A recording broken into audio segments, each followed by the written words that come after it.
Welcome to labs गोल। स्वागत है अपने यूट्यूब चैनल लैब्स गोल में। मैं हूं अवधेश। डिस्कस करूंगा दोस्तों आपके साथ जीएस के मोस्ट इंपॉर्टेंट क्वेश्चन, जो कि दोस्तों सुपर टेट के साथ साथ अन्य किसी भी कम्पिटेटिव एग्जाम के लिए मोस्ट इंपॉर्टेंट रहेंगे। आपको पता है कि अपने चैनल लैब्स गोल पर जीएस का पोर्शन सुपर टेट के लिए दोस्तों सिलेबस के हिसाब से कराया जा रहा है। अगर आपने नहीं देखा है तो लिंक डिस्क्रिप्शन में है, आप वहाँ से जाके देख लीजिए।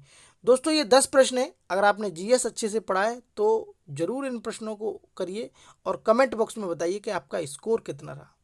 अगर आप चैनल पर नए हैं तो सब्सक्राइब कर लें और दोस्तों के साथ वीडियो को शेयर कर दें। चलिए मैं पहला प्रश्न पढ़ देता हूं कि भारत की सिलिकॉन घाटी स्थित है। ए ऑप्शन है हैदराबाद, बी ऑप्शन है श्रीनगर, सी ऑप्शन है देहरादून और डी ऑप्शन है बेंगलुरु। तो आप इसका आंसर जल्दी से बताइए। ठीक है, इसका आंसर जो होगा दोस्तों वो होगा बेंगलुरु। बेंगलुरु बिल्कुल सही आंसर है।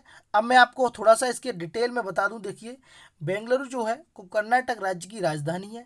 इसी शहर को, किसको, बेंगलुरु को ही दोस्तों भारत की सूचना प्रौद्योगिकी की राजधानी भी कहा जाता है। अगर आपसे ऐसे प्रश्न पूछ ले कि भारत की सूचना प्रौद्योगिकी की राजधानी किसे कहते हैं तो बेंगलुरु को ही कहते हैं। ठीक है, तो ये बात आपको बहुत अच्छे से याद होनी चाहिए। अगला प्रश्न है, निम्न में से किसको पर्ल सिटी के नाम से जाना जाता है या कहा जाता है? जल्दी से बताओ। पर्ल सिटी, ए ऑप्शन है कांडला, बी ऑप्शन है तूतीकोरन और सी ऑप्शन है दोस्तों कोची और डी ऑप्शन है हैदराबाद। तो जल्दी से बताओ।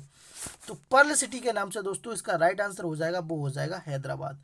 हैदराबाद को दोस्तों पर्ल सिटी के नाम से जाना जाता है। यहाँ पर हीरा एवं मोती व्यापार का वैश्विक केंद्र था। 1990 से यह सूचना प्रौद्योगिकी और ये बायोटेक्निकल के जो रूप में जो है वो उभर के आया, तो इसीलिए इसे जो है वो पर्ल सिटी के नाम से जाना जाता है। अगला प्रश्न है, ईंटों के निर्माण के लिए निम्नलिखित में से कौन सी मिट्टी का प्रयोग किया जाता है? मैंने कहा था आपसे ये प्रश्न बहुत महत्वपूर्ण है। तो ए ऑप्शन है पीटीएम और कार्बनिक पीट देखिए एक सेकंड, हाँ ये है और कार्बनिक, पीटीएम और कार्बनिक, लवणीय, लेटराइट या लाल पीली। जल्दी से बताइए कि ईंटों के निर्माण के लिए क्या किया जाता है। तो आपको सबको पता होगा इसका राइट आंसर क्या हो जाएगा। राइट आंसर इसका हो जाएगा लेटेराइट। लेटेराइट इसका राइट आंसर है। ठीक है, अगला प्रश्न है, सीमेंट, बालू और पानी के गाढ़े घोल को क्या कहते हैं? कंक्रीट, आरसीसी, गारा मसाला या भट्टा?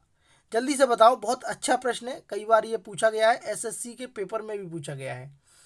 तो आपको पता है कि सीमेंट का जब घोल बनता है तो इसको गारा मसाला कहते हैं।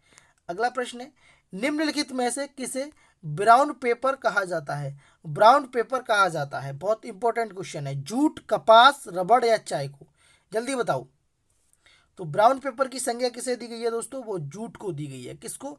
जूट को दोस्तों ब्राउन पेपर की संज्ञा दी गई है। मैं आपको थोड़ा सा डिटेल में बता दूं कि भारतीय फसलों को सामान्यतः दो भागों में, खाद्य एवं नकदी भागों के अंदर रखा जाता है। आपको भी पता है, खाद्य फसलों के अंतर्गत जो गेहूं, चावल, चना, मटर, जौ, बाजरा वगैरह जैसे आती हैं। जबकि दोस्तों नकदी फसलों की बात करें तो कपास रहा, जूट रहा, गन्ना रहा, आदि फसलें जो है वो नकदी फसलों में आती हैं। तो जूट जो है वो नकली नकदी फसल में आएगा। तो ब्राउन पेपर की संख्या किसे दी गई है? जूट को दी गई है। अगला प्रश्न है, भारत का सबसे बड़ा राज्य कौन सा है? बताइए, सबसे बड़ा राज्य कौन सा है? ए ऑप्शन है मध्य प्रदेश, बी ऑप्शन है दोस्तों आंध्र प्रदेश, सी ऑप्शन है राजस्थान और डी ऑप्शन है महाराष्ट्र। तो दोस्तों सबसे बड़ा राज्य जो है वो है राजस्थान। क्षेत्रफल की दृष्टि से भारत का सबसे बड़ा राज्य है राजस्थान। ये बात आपको बहुत अच्छे से याद रखनी होगी। अगला प्रश्न है, किसे दक्षिण भारत का मैनचेस्टर कहा जाता है? बहुत इंपॉर्टेंट प्रश्न है। ए ऑप्शन है कोयम्बटूर, बी ऑप्शन है मदुरै, सी ऑप्शन है बेंगलुरु और डी ऑप्शन है चेन्नई। तो जल्दी से बताओ। तो दोस्तों ये बिल्कुल सही आपको पता होगा, इसका राइट आंसर हो जाएगा कोयम्बटूर। कोयम्बटूर को दोस्तों दक्षिण भारत का मैनचेस्टर कहा जाता है। ठीक है, ठीक, जो कि दोस्तों तमिलनाडु का सबसे बड़ा शहर भी है। अगला प्रश्न है, निम्नलिखित में से कहाँ स्तूप नहीं है? ए ऑप्शन है सांची, बी ऑप्शन है भरहुत, सी ऑप्शन है दमेक और डी ऑप्शन है रांची। तो जल्दी से बताओ। तो दोस्तों स्तूपों की बात करी गई है, तो स्तूप नहीं है वो रांची में नहीं है। बाकी दोस्तों सांची वगैरह सब जगह पर है। तो उपयुक्त दोस्तों रांची में नहीं है, से सब जगह स्तूप का निर्माण हुआ है। अगला प्रश्न है, निम्नलिखित में से किसको भारत की श्रिम्प राजधानी कहा जाता है? ए ऑप्शन है मैंगलोर, बी ऑप्शन है नागपट्टनम, सी ऑप्शन है कोची और डी ऑप्शन है नेल्लूर। तो जल्दी से बताओ इसका सही आंसर क्या होगा।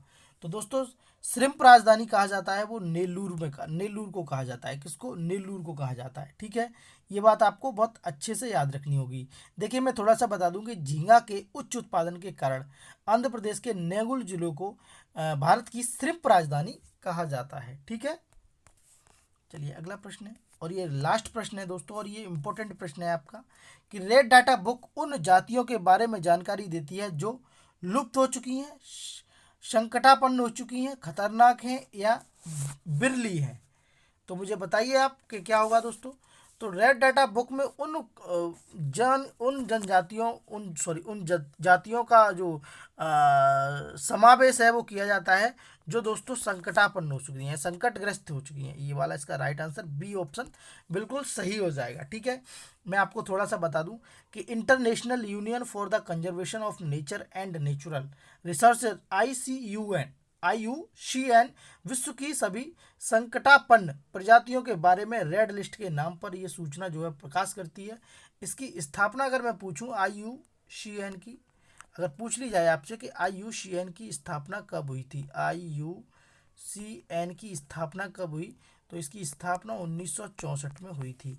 तो रेड डाटा बुक में दोस्तों संकटग्रस्त जो भी प्रजाति हैं उनको लिखा जाता है। ठीक है, ये थे 10 प्रश्न। आप बताइए कि इसका राइट आंसर कितने सही आंसर गए और कितने गलत आंसर गए। ठीक है, मिलते हैं अगली वीडियो में, तब तक के लिए धन्यवाद।